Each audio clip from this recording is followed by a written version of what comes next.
Bible एक वर्ष में। नमस्कार, आप सबका बाइबल एक वर्ष में स्वागत है। आप सब ने जो कदम उठाया है प्रभु के वचन सुनने के लिए, यह हमारे जीवन के अंधेरों को दूर करेंगे और हमें प्रभु के प्रकाश में चलाएंगे। आज हम उत्पत्ति ग्रंथ का अध्याय 16, 17, संत मत्ती का अध्याय 2 और सुक्ति ग्रंथ का अध्याय 1 का वचन 20 से 33 तक सुनेंगे।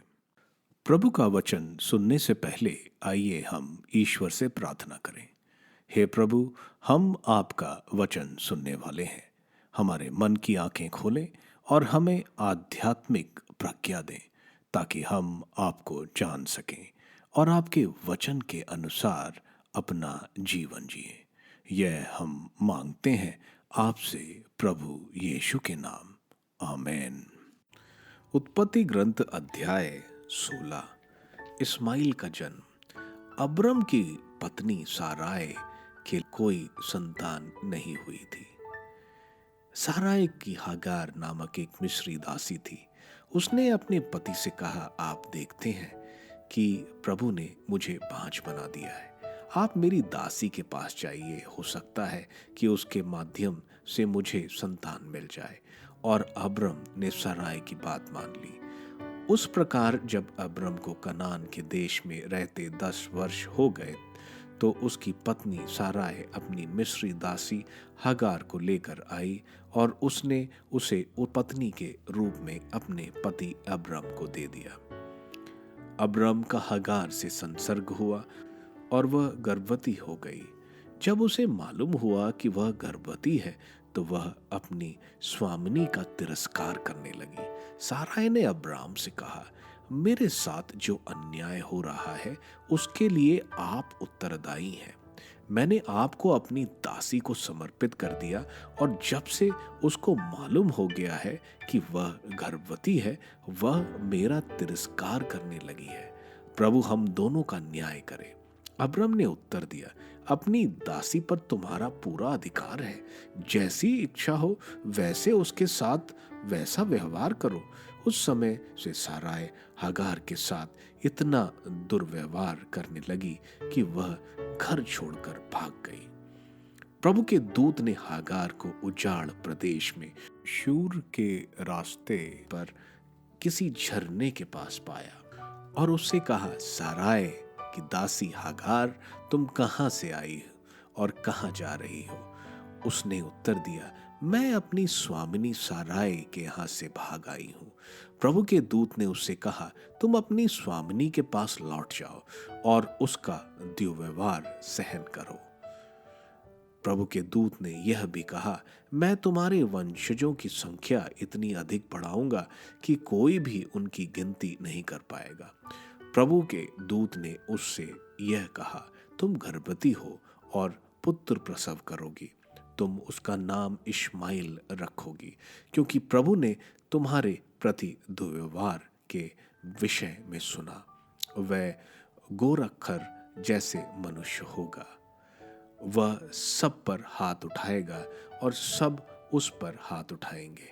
वह अपने सब संबंधियों का विरोध करेगा। जो प्रभु उससे बोला था, हागार ने उसका यह नाम रखा, तू वही ईश्वर है जो मुझे देखता है, क्योंकि उसने कहा, अब मैंने उसी को देखा है जो मुझे देखता है। इसलिए उस कुएं का बेयर लाई रोई मुझे देखने वाले जीवंत ईश्वर का कुआं नाम पड़ा। वह कादेश और बेरेद के बीच में है। हागार से अब्राम को एक पुत्र हुआ और अब्राम ने उसका नाम इश्माएल रखा। जब हागार से इश्माएल उत्पन्न हुआ उस समय अब्राम की आयु 86 वर्ष की थी। उत्पत्ति ग्रंथ अध्याय 17। अब्राम के लिए ईश्वर का विधान। जब अब्राम की उम्र 99 वर्ष की थी तो प्रभु ने उसे दर्शन देकर कहा, मैं सर्वशक्तिमान ईश्वर हूँ, तुम मेरे सम्मुख निर्दोष आचरण करते चलो। मैं तुम्हारे लिए अपना विधान निर्धारित करूंगा और तुम्हारे वंशजों की संख्या बहुत अधिक बढ़ाऊंगा। अब्राम ने साष्टांग प्रणाम किया और ईश्वर ने उससे यह कहा, तुम्हारे लिए मेरा विधान इस प्रकार का है, तुम मुझसे राष्ट्रों के पिता बन जाओगे। अब से तुम्हारा नाम अब्राम नहीं बल्कि इब्राहिम होगा, क्योंकि मैं तुम्हारे बहुत से राष्ट्रों का पिता बनाऊंगा। तुम्हारे असंख्य वंशज होंगे। मैं तुम लोगों को राष्ट्रों के रूप में फलने फूलने दूंगा। तुम्हारे वंशजों में राजा उत्पन्न होंगे। मैं तुम्हारे लिए और तुम्हारे बाद तुम्हारे वंशजों के लिए पीढ़ी दर पीढ़ी अपना चिरस्थायी विधान निर्धारित करूंगा। मैं तुम्हारा और तुम्हारे बाद तुम्हारे वंशजों का ईश्वर होऊंगा। मैं तुम्हें और तुम्हारे बाद तुम्हारे वंशजों को वह भूमि प्रदान करूंगा जिसमें तुम निवास करते हो, अर्थात कानान का समस्त देश। उस पर सदा के लिए तुम लोगों का अधिकार होगा और मैं तुम्हारे वंशजों का ईश्वर होऊंगा।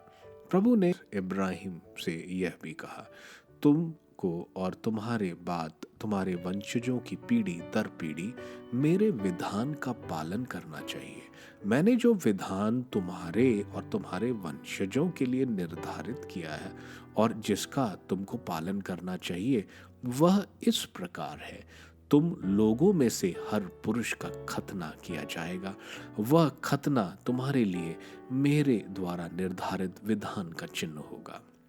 तुम लोगों के बच्चों में से प्रत्येक का खतना जन्म के 8वें दिन किया जाए। पीढ़ी दर पीढ़ी यही नियम कायम रहेगा। तुम्हारे घर के चाहे जिस किसी का बच्चा क्यों ना हो, या चाहे किसी विदेशी से धन देकर खरीदा हुआ ही क्यों ना हो, वह घर में ही पैदा हुआ हो या धन द्वारा खरीदा गया हो, दोनों का खतना किया जाए। इस प्रकार मेरे विधान का यह चिन्ह तुम लोगों की देह में चिरकाल तक बना रहेगा। वह पुरुष अपने लोगों से बहिष्कृत किया जाएगा जिसकी देह में खतना नहीं किया गया है, क्योंकि उसने मेरे विधान का नियम भंग किया है।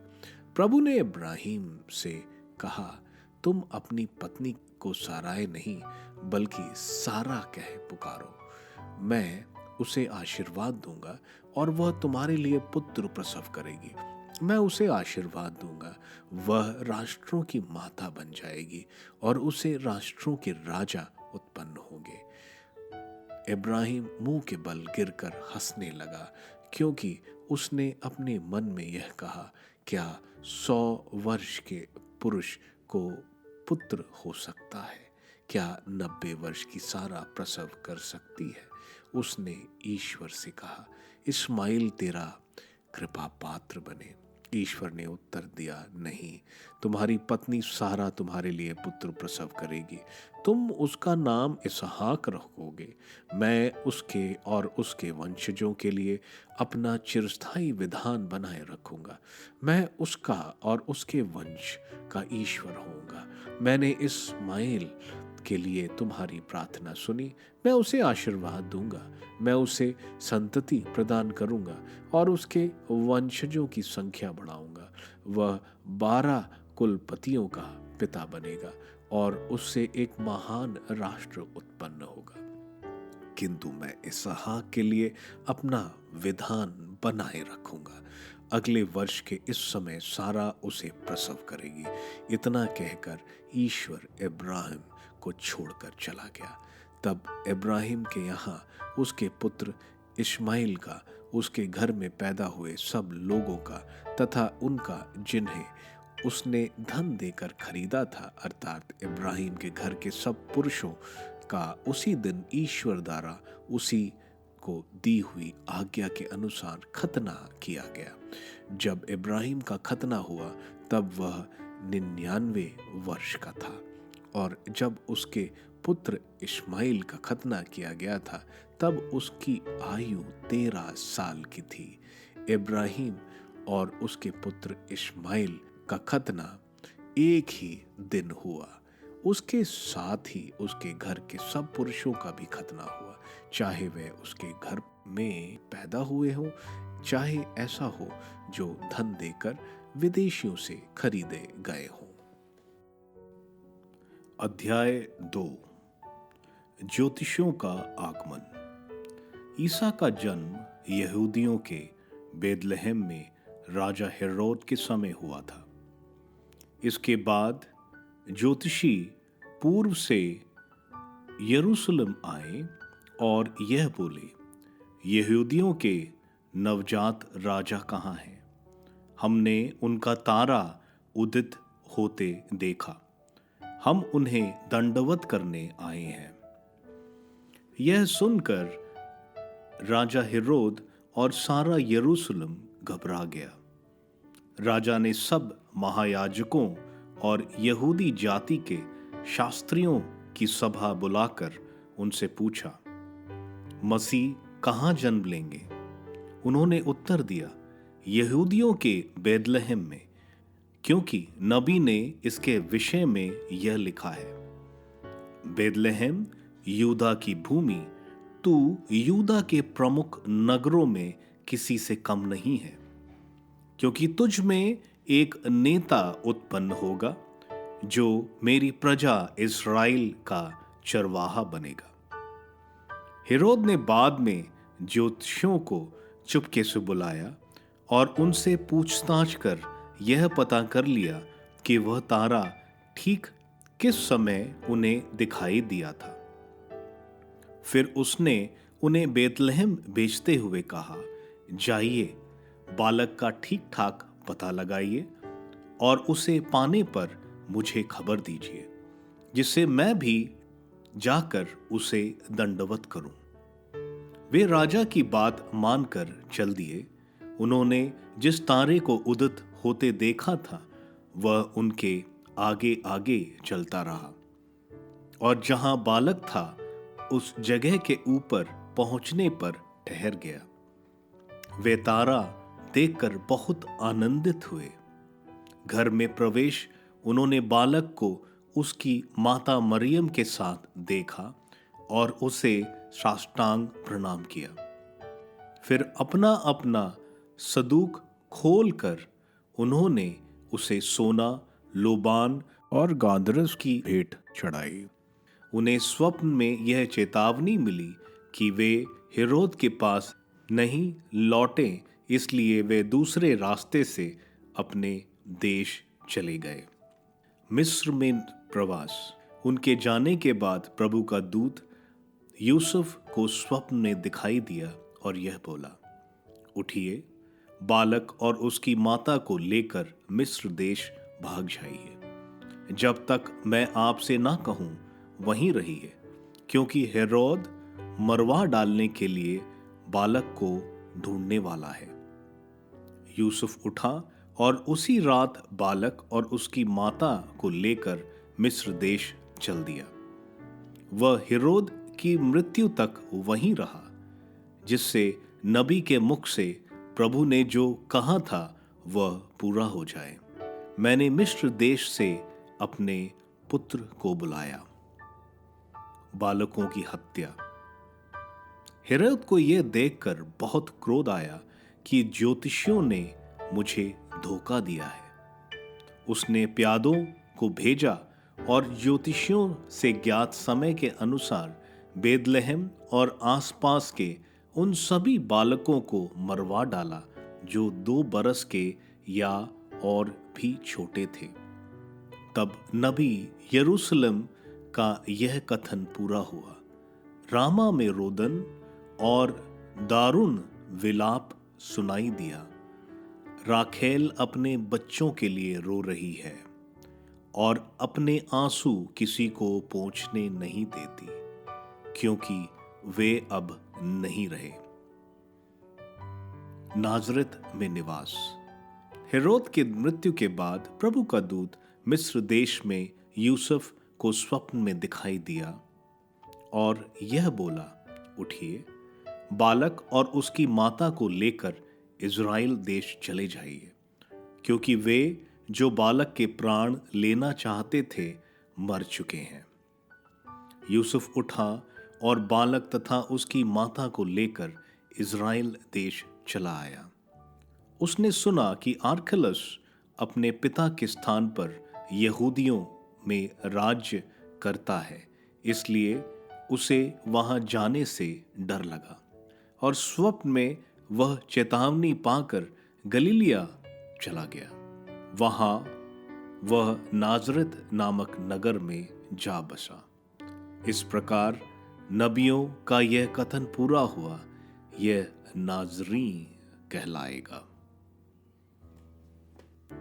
सुक्ति ग्रंथ अध्याय 1 वचन 20 से 33।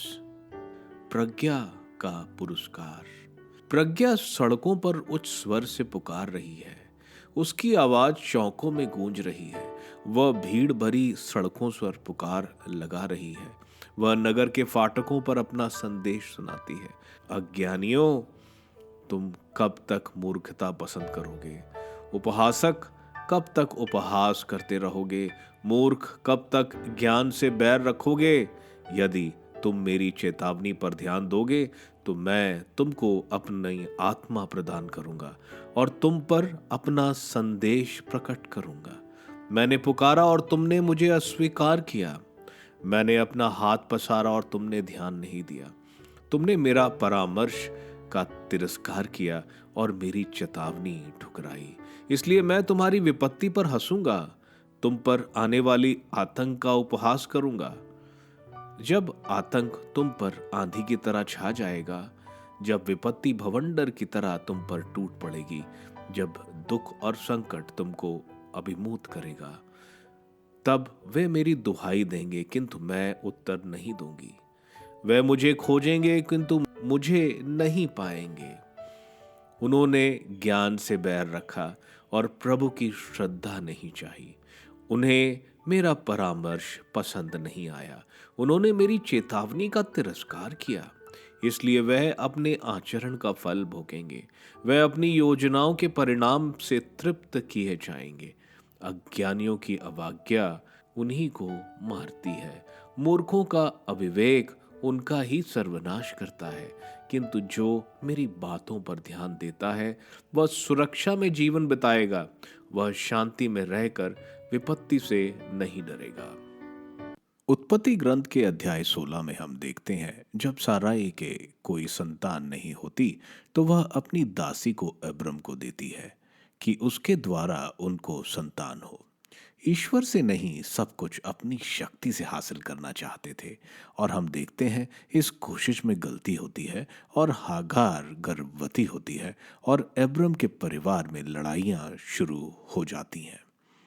साराय हागार के साथ बुरा बर्ताव करती है और वह घर छोड़कर भागती है। तभी ईश्वर का दूत हागार को मिलते हैं और उसे इस्माइल के वंशजों को बढ़ाने का आशीर्वाद देते हैं। साथ ही हागार ईश्वर को एल रोई बुलाती है, यानी ईश्वर जो मुझे देखता है, मेरे हर परेशानी में मुझे देखता है। हागार वापस अब्रम के घर जाती है और उसे पुत्र होता है और उसका नाम वे इश्माइल रखते हैं।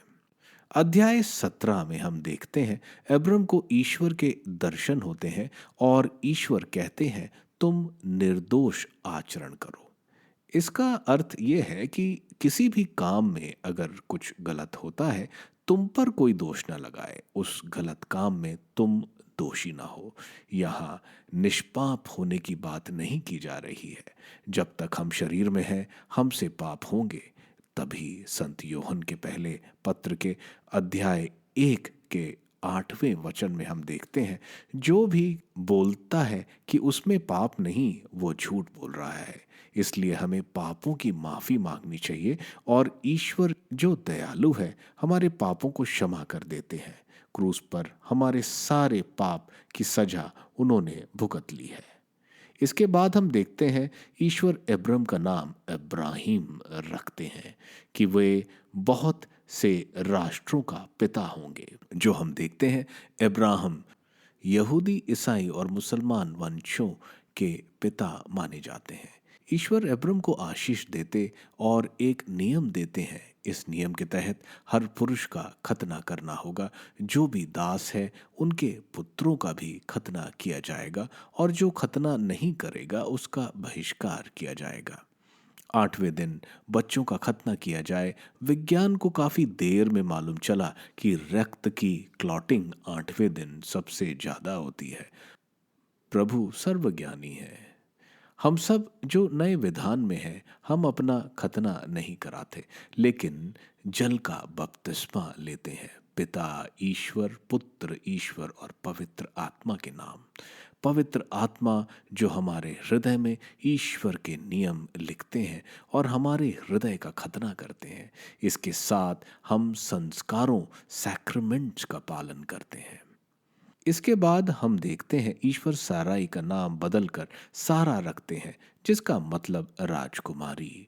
वो एक पुत्र को प्रसव करेगी और उसका नाम इसहाक होगा। और ईश्वर का विधान इसहाक के साथ होगा, इश्माइल के साथ नहीं।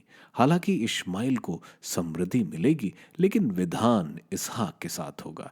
इसलिए यहूदियों के साथ हम सब जो प्रभु यीशु में हैं, इस चिरस्थायी विधान के सहभागी हैं।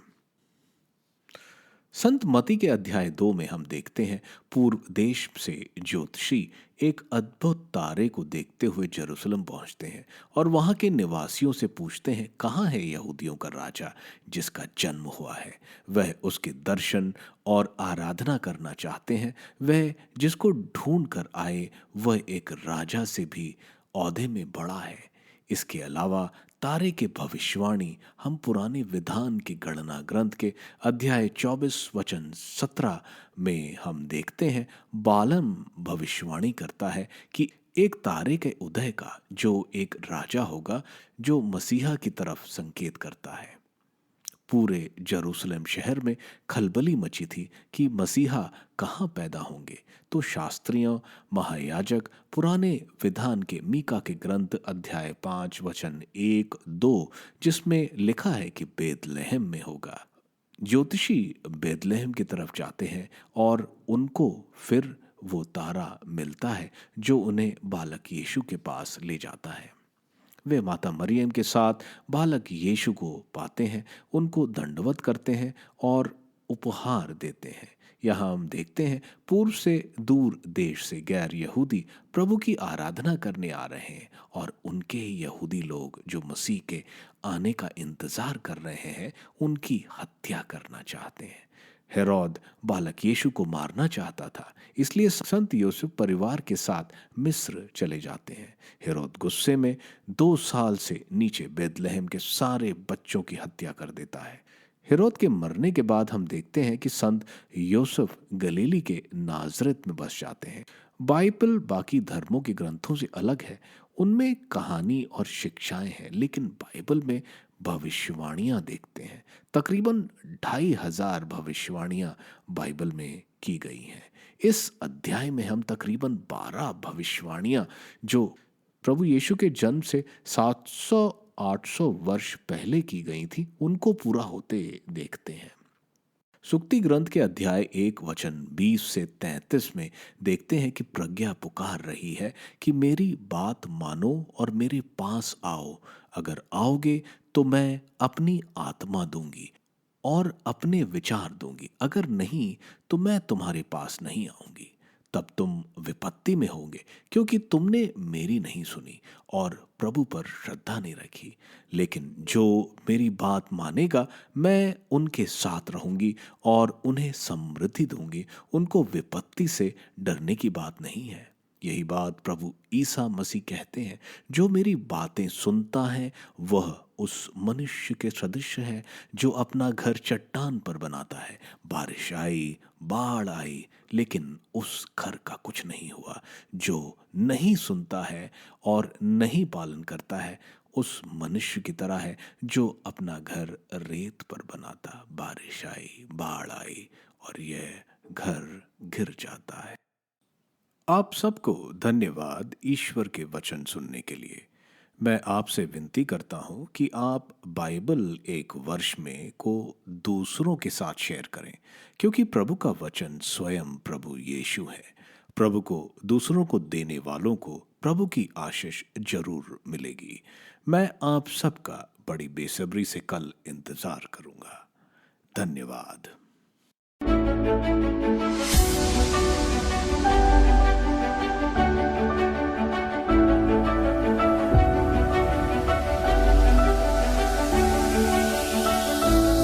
बाइबल एक वर्ष में।